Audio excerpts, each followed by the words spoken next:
Magandang gabi mga masters, bali ngayon po ay 8 videos po ma-upload ko po sa aking YouTube channel.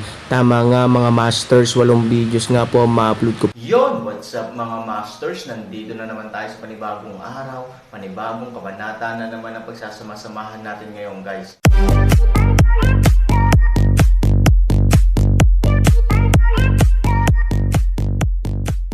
Bali mga masters, kung bago ka pa lang po sa aking YouTube channel, please click the subscribe button, lalong-lalo na po yung notification bell guys, para maging connected pa rin tayo sa isa't isa at maging updated kayo sa mga susunod ko pang video. Bali mga masters, bago natin umpisahan ng kwento ay mag-shoutout po muna tayo para sa mga solid nating tagapakinig. Shoutout kay Reben Beat, shoutout kay Aris Mariano. Yun na nga mga masters, no? Bali hindi na ito patagalin. In 3, 2, 1, let's go!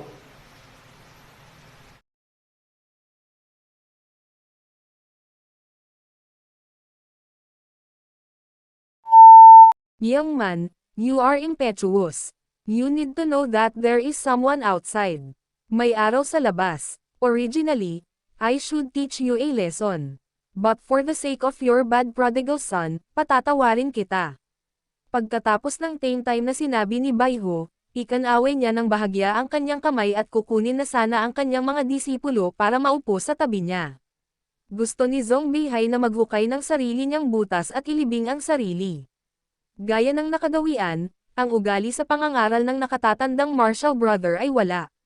Gustong-gusto niyang gawin ito, at siya talaga ang pinuno ng palasyo ng Chanji, kaya walang problema ang mangaral ng ilang salita. Ngunit si Timo, nang itakda niya ang kanyang target sa Aaron, kung gaano ito kaiya. Kay Elder Marshall brother, nakaposter pa siya na hindi ako nahiya, pero ikaw naman ang mahiya. Ganoon, muntik na siyang mapunta sa langit. Kapatid, may mga tao sa labas ng mundo, at may araw sa labas ng mundo. Ito ay orihinal na tinatawag na kahinhinan, ngunit pagdating sa iyo, ito ay naging isang malaking pagyayabang. Huli na para ibaon ang sarili sa lugar. Ang tanging magagawa ni Zhong Beihai ay yumuko at yumuko habang hindi pinapansin ng kanyang nakatatandang kapatid, at nakikiusap kay Aaron na huwag ibahagi ang karaniwang kaalaman sa kanyang nakatatandang kapatid. Ang Aaron ay may ilang malungkot na kilay. Wala siyang pakialam sa mga ito.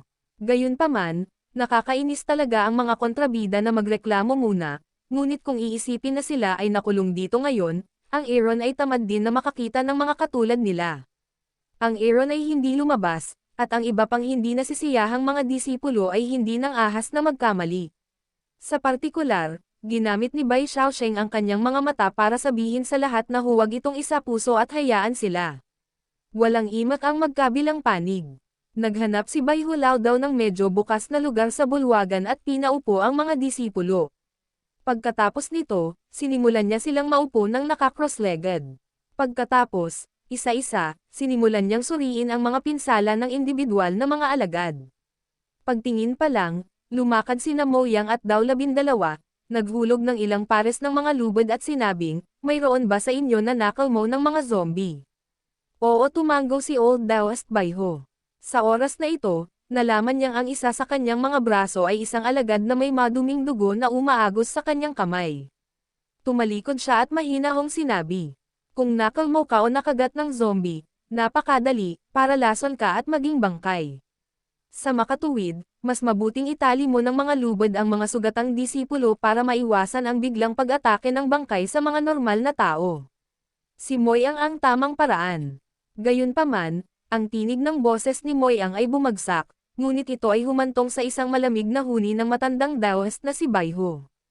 Hindi man lang niya bainalikan ang sugat niya. Nang makita ni Dao 12 na siya ay walang pakialam, ngumisi si Chen Shiman, we don't need you to take care of our affairs. I think you'd better take care of your own people. Huwag mong banggitin si Dao Shi. Maging si Moyang, na palaging steady, ay hindi mapigilan ang malamig niyang mukha sa oras na ito.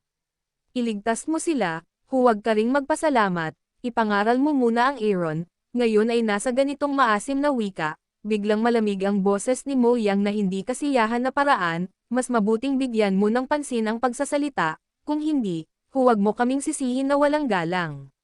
But what the hell is it? It saved their lives without a word of bullshit. Sa halip, tumatahol at nangangagat ng mga tao dito. Pag-aari ka ba ng mga aso? Walang pasensya si Daw 12 kay Moyang at direktang pinagalitan. Nang marinig ang mga salita ng Daw 12, si Chen Shiman, na nakalimutan ang sakit pagkatapos ng peklat, ay galit na tumayo. Salamat. Kung hindi ka nagloko, ngayon lang kami nasa panganib. Hindi ka namin sinisisi. Ang ganda, mabuti, panipi. Nang handa na siyang magsalita, sa oras na ito, marahang hinawakan ni Bai Hu ang braso ni Chen Shiman at umiling, na nagpapahiwatig na hindi siya dapat maging pabigla-bigla. Itong batang leader na ito ay hindi maiwasang maging mainipin at magalit.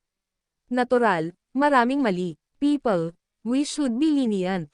Do you understand? White balbas lumang paraan bahagya laps isang paraan. Bagamat tila tinuturuan niya si Chen Shiman, sa katunayan ay hindi man lang siya tumitingin kay Moyang at sa iba pa. Ang yabang at yabang ng mga salitang iyon, kasama ng mga salitang ito, ay hindi kailangang maging sarcastic. Ginoo, sa huling pagsusuri, ang mga kabataan ay walang buhok sa kanilang mga bibig at hindi maaaring humawak ng mga gawain.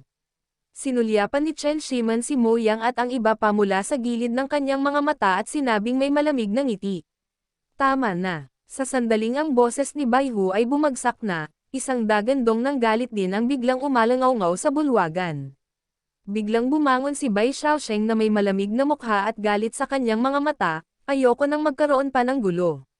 Kung tutuusin, sa pagkakataong ito, lahat tayo ay maswerteng tao. Noon ay mainit tayong magkasama, ngunit ang sinabi mo ay sobra, kahit ako hindi ko kayang tiisin. Sino ka? Kailan makakapagsalita ang duwende? Ngunit kahit gaano kalakas ang unano ay umungol, wala itong silbi. Nakakita ka na ba ng isang elepante na natatakot sa isang langgam na umuungal dito? Malamig na sagot ni Chen Shiman. Gusto lang magsalita ni Jiang Hobei Xiaosheng, ngunit ipinatong niya ang kanyang kamay sa kanyang balikat, at pagkatapos ay dahan-daang tumayo. Ibig mong sabihin, kami ay mga langgam, at kayo ay mga elepante. Ang tunog ay napakahina, ngunit ang momentum ay direktang nagbawas ng temperatura ng eksena ng ilang degree. Nang makita ito, tinakpan ni Zhong Beihai ang kanyang ulo gamit ang kanyang kamay, at ang lahat ng kanyang iniisip ay nasunog. Tumayo, syempre, ay Aaron. Habang si Aaron ay tumayo at tinakpan ang kanyang noo ng kanyang kamay, tinakpan ni Zhong Beihai ang kanyang noo gamit ang kanyang kamay at nakita ang eksena sa pamamagitan ng puwang sa kanyang kamay. Pakiramdam niya ay pinakain siya ng tae ng kanyang nakatatandang kapatid at pamangkin. Nanlumo siya at naiinis sa sukdulan. Nagpapanggap kang pinipilit akong huwag pansinin, huwag mo akong dalhin sa tubig. Dahan-daang gumalaw, si Zhong Beihai nang direkta sa katawan ng ilang mga disipulo, na nagtatago sa likod. Pagkatapos ay ibinaba niya ang kanyang ulo, pumikit, at mukhang natutulog at walang kinalaman sa akin. Gusto ni Chen Shiman na baliwalain ito, ngunit sa sandaling makita niyang tumayo si Aaron, ang kanyang mga salita ay natigil sa kanyang lalamunan. Ang kanyang mapagmataas na mga mata ay hindi nang ahas na tumingin sa Aaron sa anumang paraan. Pagkatapos ng lahat, ang sitwasyon ng pagtuturo ng Aaron ay matingkad pa rin. Bukod dito, alam niya ang pagkakakilanlan ng Aaron at natural na hindi maglakas loob na gumawa ng maraming beses. Gayunpaman, hindi alam ng matandang Daoist na si Bai Hu na karamihan sa mga kaguluhang ginawa ni Chen Shiman sa labas ay hinarap ni Zhong Beihai. Ang matandang Daoist na si Bai Hu ay walang alam sa loob. Sa sandaling pinayuhan si Chen Shiman, ang matandang Daoist na may puting balbas ay tumingin sa kanya ng hindi kasiyahan. Nang makita ito, naisip ni Chen Shiman na sa suporta ng kanyang amo, kahit na ang kabilang partido ay Aaron, umihi si Martial Uncle Zhong Beihai sa Aaron. Walang kakayahan at mahiyain si Martial Uncle. Pero ngayon iba na. Mayroon siyang hindi lamang Martial Uncle, kundi pati na rin ang Martial Uncle at sariling amo. Nandito ang lahat ng elite ng Chanji Palace. Sa pag-iisip nito, itinaas ni Chen Shiman ang kanyang ulo at direktang hinamak ang malamig na mga mata ni Aaron. Tumango si Bai Hu, ang kanyang mga mata ay nagpapakita ng kasiyahan. Ito ang kanyang alagad ng Chanji Palace.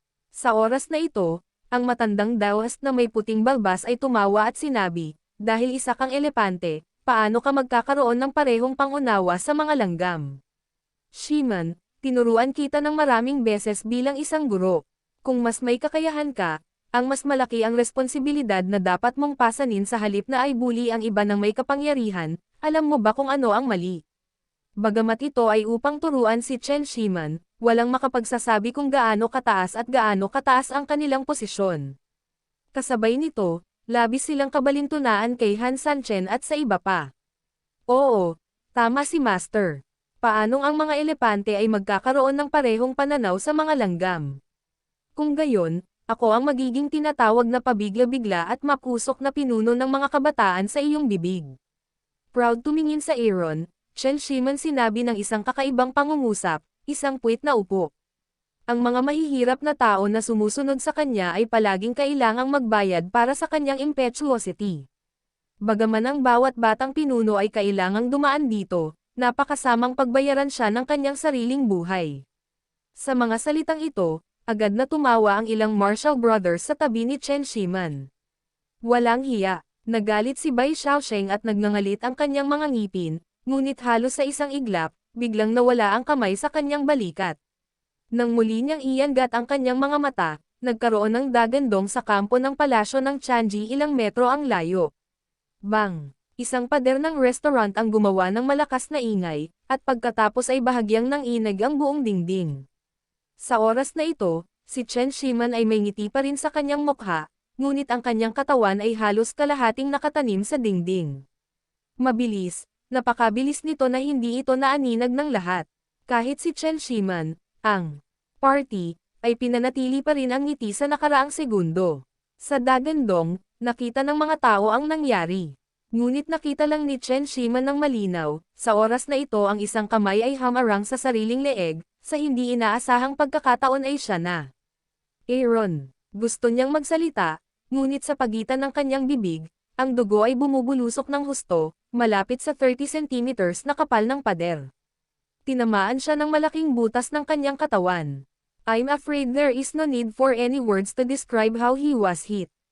Ang kanyang mga mata ay nagsimulang magbunyag ng takot,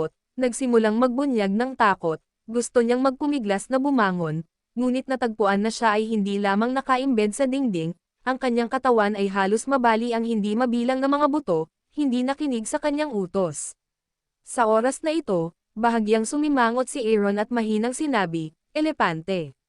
Maiksing salita lang, tanong, pero para kay Chen Shiman, walang katapusang pangungutya lang. Narinig ni Zhong Beihai ang tunog, ibinuka ang kalahating mata upang tumingin, huwag tumingin ay hindi alam, isang tingin ay mabilis na pumikit at nagkunwaring natutulog. Kung sasabihin natin na ang bilis ng Aaron at hawak lang ng isang kamay ang leeg ni Chen Shiman, maaari siyang tumama sa napakalaking butas sa napakakapal na pader. Pagkatapos, ito ay ang mahusay na kasanayan sa mahusay na kasanayan upang hayaan ang pader na umatras lamang ng hindi ganap na bumubuo ng isang butas. Sa ganoong halos hindi mahahalata na bilis, ang isang tao ay maaaring matamaan sa pader na may sapat na pinsala ng hindi nasisira ang buong pader, na nagpapakita lamang na ang kontrol ng kapangyarihan ng taong ito ay malinaw na umabot sa pinakamataas na estado. Si Zhong Beihai ay nagpapanggap na patay na, at ang iba sa Chanji Palace ay hindi gaanong magaling. Nakanganga silang lahat sa isa't isa. Obviously, hindi nila alam kung gaano karaming mga bagay ang nangyari sa sandaling ito. Paano nila kinuha ang lahat ng mga tao ng direkta sa ilalim ng kanilang mga ilong? Nang makita ang eksenang ito, agad na naramdaman ng Daoist na si Baihu ang mukha niya. Galit na sabi niya, "Bata, sapat na ang mga pagkakataon na ibinigay ko sa iyo, ngunit naglakas loob ka na saktan ang aking apprentice. Mapangahas talaga. Ngayon, gusto kong matikman mo ang aking alikabok." Sa sandaling bumagsak ang boses, gumalaw ang matandang Daoist na si Baihu. Pagkatapos ay nagsipilyo siya ng alikabok. Ang tila medyo malambot na alikabok ay kasing lakas ng isang mahabang baril sa isang iglap. 3,000 bahagi ng katawan ng isang itago, palas dust biglang mula sa baywang interpenetration at pumasa. Isang putok. Ang alikabok ay hindi tumusok, ngunit tumusok sa dingding. Matapos ang isang mapurol na tunog, ang alikabok ay direktang tumagos sa dingding at sapilitang tinusok ang isang malaking butas sa dingding, napakalakas ng matanda. Mas malapit ang Dao 12 at mukhang mas magaan. Sa oras na ito, hindi niya maiwasang sabihin kay Moyang na may pagtataka na boses. Hindi nagsalita si Moyang. Nakatitig lang siya kay Aaron na kinakabahan, at nag-aalala siya sa kanya. Halatang, kahit si Moyang ay naunawaan na ang matandang may puting balbas na ito ay hindi isang mabuting tao, ngunit isang tunay na Panginoon na si Moyang ay hindi nakikita ito ng napakalakas na kapangyarihan, paano ito gagawin? Sa sandaling iyon, si Aaron ay kumaway at binitawan si Chen Shiman. Ang presyon ng hangin sa paligid nila ay gumagalaw din sa oras na ito. Biglang ngumiti si Aaron, sa tingin mo, binigyan kita ng pagkakataon, at mas kaunti. Yun na nga mga masters, no? Bali panibagong kabanata na naman yung natapos natin ngayong gabi. Muli, maraming salamat po.